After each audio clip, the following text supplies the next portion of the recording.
Ya, masih membahas kuning telur versus putih telur di Hidup Sehat. Nah, ini dia ya bersama dengan Dr. Feni Nugraha dan kita kira-kira ini masih ngebahas yang mana yang lebih baik sih sebenarnya gitu ya. Nah, untuk fakta mitos selanjutnya. Dengan tidak makan kuning telur berarti kehilangan nutrisi utama telur. Fakta atau mitos tuh, Dok? Nah, ini sebenarnya fakta. Oke. Nah, jadi yang perlu kita ketahui ternyata kuning telur ini kaya akan kandungan zat gizi ya. Tadi yang pertama mengandung lemak yang sehat. Jadi 65% diantaranya terdapat lemak tidak jenuh yaitu MUFA dan juga PUFA atau omega 3 yang sangat baik untuk menurunkan peradangan di dalam tubuh.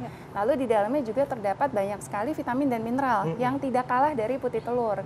Bahkan lebih unggul. Apa saja? Yang pertama ada vitamin A, vitamin B, lalu asam folat ternyata kandungannya lebih tinggi pada kuning telur dibanding dengan putih telur. Lalu terdapat vitamin D yang memang terdapat pada kuning telur tetapi tidak terdapat pada putih telur.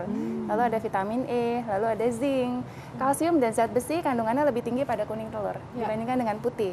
Lalu terdapat selenium, lalu pada kuning telur lebih tinggi kandungan kolin dibandingkan dengan putih, di mana kolin ini sangat penting untuk kinerja dari otak. Lalu mengandung antioksidan. Di dalamnya mengandung lutein dan zeaxanthin untuk kesehatan mata. Gitu yang tidak terdapat pada putih telur. Oh, banyak banget gunanya ternyata ya kuning telur itu ya. Asalkan ya konsumsinya tidak berlebihan. Iya betul. Ya. Dokter, tapi ini katanya nih kalau untuk orang yang sedang membangun otot nih, fakta atau mitos, katanya dipercaya bahwa konsumsi putih telur secara rutin ini dapat membentuk otot dan menurunkan tekanan darah. Ini fakta atau mitos? Nah, ini fakta, Dok. Oh. Iya. Jadi memang si putih telur ini banyak digemari ya pada orang-orang yang sedang membentuk otot. Nah, kenapa? Karena putih telur ini termasuk salah satu sumber protein hewani yang mengandung protein yang cukup tinggi. Kemudian tidak mengandung kolesterol. Nah, ini yang diminati nih. Di mana si protein ini fungsinya untuk mengganti sel-sel yang rusak dalam tubuh kita, kemudian untuk membentuk otot. Memang biasanya kalau kita ingin membentuk otot, asupan protein ini memang harus ditingkatkan. Jadi yang normal pada individu normal itu sebesar 1 gram per kilogram berat badan, sedangkan untuk membentuk otot mungkin bisa hingga 1,5 hingga 2 gram per kilogram berat badan. Asal dengan catatan tidak terdapat gangguan fungsi ginjal, yang pertama, lalu perlu dikombinasi dengan olahraga yang membentuk otot. Jangan hanya asupan protein aja. Putih telur aja tapi ketika nggak olahraga ya, Dok. Berharap jadi otot gitu nggak juga ya, Dok. Nggak juga seperti itu ya, Kak. Ya, betul, itu. Nah, dan juga tadi yang tekanan darah ya, Dok. Tekanan darah. Jadi si putih telur itu ternyata tinggi akan kalium juga, Dok, di dalamnya. Jadi kalium yang seperti kita ketahui bersama, dia fungsinya untuk relaksasi atau melebarkan dari pembuluh darah sehingga membantu tuh menurunkan tekanan darah. Nah, itu kalau bisulan, Dok, itu bener nggak sih kuning atau putih itu yang bikin bisulan? Itu mitos, Kak. Oh, mitos. Soalnya katanya gitu kan, bisulan kamu kebanyakan makan telur sini gitu. Itu Ternyata mitos, Dok. Iya, betul. Nah, itu gimana kalau dengan penyimpanan tuh ya? Ini seperti ibu kan concern dengan penyimpanan. Iya kan? Ini fakta mitos selanjutnya nih ya, Dok. Ini untuk lebih sehat dan awet, telur sebaiknya disimpan di dalam kulkas. Bukan di pintu kulkasnya, jadi di dalam kulkasnya. Fakta atau mitos? Kalau di dalam kulkas, iya fakta, Kak. Jadi tidak boleh di pintu kulkas. Karena kalau di pintu kulkas, kita kan sepanjang hari kayak membuka, tutup. Iya. Nah, itu suhunya tidak stabil, kan. Habis itu kalau di kulkas, ditaruh tempatku telur-telur tetap di itu ya. Ada khusus kan tempatnya bolong-bolong itu kan, untuk telur gitu. Tapi yang memang lebih disarankan untuk menaruhnya di dalam kulkas, mungkin bisa di bagian tengah atas ya, di mana suhunya lebih stabil, yaitu sekitar 4 derajat hingga 5 derajat Celcius gitu. Ya, takutnya kalau di pintu kulkas takut jatuh juga ya, Dok. Jatuh juga pas buka ya. Pinter. Dokter, tapi ini berapa lama nih si telur ditaruh di kulkas dia tahannya bisa berapa? Nah, sebenarnya kalau kita letakkan mungkin lebih disarankan menggunakan si karton yang X-tray itu ya, Dok. Masuk ke dalam kulkas di mana dia bisa menjaga kualitas telur, kemudian mencegah kehilangan air, mungkin bisa bertahan sekitar 3 hingga 5 minggu ya. 3 sampai 5 minggu lumayan ya. Oh, gitu. Baik, Dok, ini sebagai penutup, Dok. Itu yang baik jadinya putih telur atau kuning telur, Dok? Nah, jadi sebenarnya baik putih telur maupun kuning telur keduanya sama-sama sehat. Jadi mengandung kandungan zat gizi yang diperlukan oleh tubuh kita. Yang menjadi catatan mungkin konsumsinya disesuaikan dengan kebutuhan dan juga kondisi masing-masing. Tadi yang telah saya jelaskan. Di mana jika ada kolesterol tinggi mungkin dibatasi konsumsi kuning telurnya maksimal 2 hingga 3 kuning telur per minggu.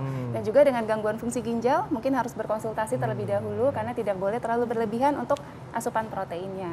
Sama yang terakhir perlu diperhatikan cara pengolahan. Tidak boleh menggunakan minyak terlalu berlebihan supaya nutrisi dari telur bisa kita dapatkan secara optimal gitu, Kak. Iya.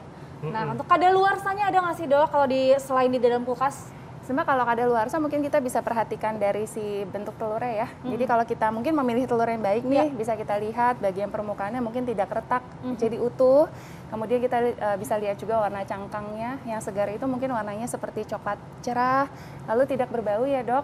Nah mungkin kalau ibu-ibu biasa sering melihat telur segar atau tidak dengan memasukkan ke dalam air. Katanya kalau telurnya tenggelam itu biasanya telurnya segar. Tapi kalau telurnya mengambang gitu di permukaan itu biasanya sudah tidak segar, sehingga tidak boleh lagi untuk dikonsumsi. Oh gitu, jadi dicek di dalam air itu ya. Betul. Silakan. Jadi kalau tenggelam itu bagus. Jadi kalau bawa beli telur bawa air ya. Agak susah ya, agak ribet ya. Wah, ke pasar ya kan? Iya bawa ke pasar itu ya. Baik dok, terima kasih banyak Dr. Feni. Sukses selalu dok. Makasih. Ya, dan sekaligus juga kali ini menutup perjumpaan kita udah 60 menit, kalau tinggal Betul. kerasa tadi kita udah olahraga, udah bahas telur ya, Iya. seru sekali.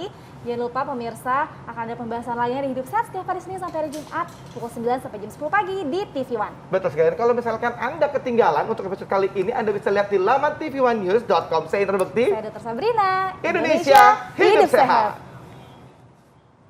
Ayo kita makan.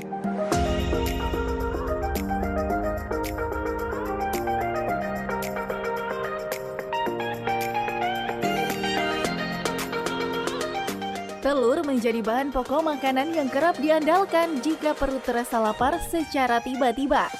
Telur ayam menjadi telur favorit sepanjang masa para penikmatnya. Namun tahukah Anda kalau ada telur hewan yang tak bisa dikonsumsi? Berikut informasinya untuk Anda. Pertama, telur ikan. Telur ikan yang paling mudah kita jumpai ialah telur salmon. Telur salmon biasa dihidangkan di restoran Jepang ataupun restoran mewah lainnya. Di Asia, telur ini bisa menjadi topping sushi ataupun donburi. Namun, makanan yang awalnya dikonsumsi di Jepang ini kini sudah banyak disukai di beberapa negara. Namun harganya yang mahal membuat telur ini tak bisa dikonsumsi secara bebas. Kemudian ada telur emu. Sekilas hewan ini terlihat mirip seperti burung unta karena berleher panjang dan berkaki panjang. Namun sebetulnya burung emu adalah hewan endemik Australia yang telurnya sama populer dengan telur ayam. Ukuran telur ini terlihat lebih besar dari telur biasanya. Harganya pun terbilang fantastis, dibanderol mencapai sekitar Rp400.000. Telur ini populer dikonsumsi oleh masyarakat di Australia. Lalu ada telur penyu. Beberapa negara termasuk Indonesia yang percaya jika konsumsi telur penyu dengan harapan bisa meningkatkan kesehatan terutama bagi pria. Namun telur ini umumnya tak lazim diperjualbelikan untuk dikonsumsi. Sebab penyu merupakan hewan yang harus dilestarikan. Jika ada yang menjualnya, Anda bisa terjerat hukuman penjara sebab melakukan kegiatan ilegal. Wah, hati-hati ya pemirsa. Lalu yang terakhir, telur gurita. Telur yang terletak di bagian kepalanya ini tidak dimakan dengan cara yang sama seperti telur lainnya. Telur yang menyerupai nasi ini biasa dikonsumsi oleh masyarakat Jepang. Telur ini biasa diolah menjadi sushi sebagai pengganti daging ataupun sayuran.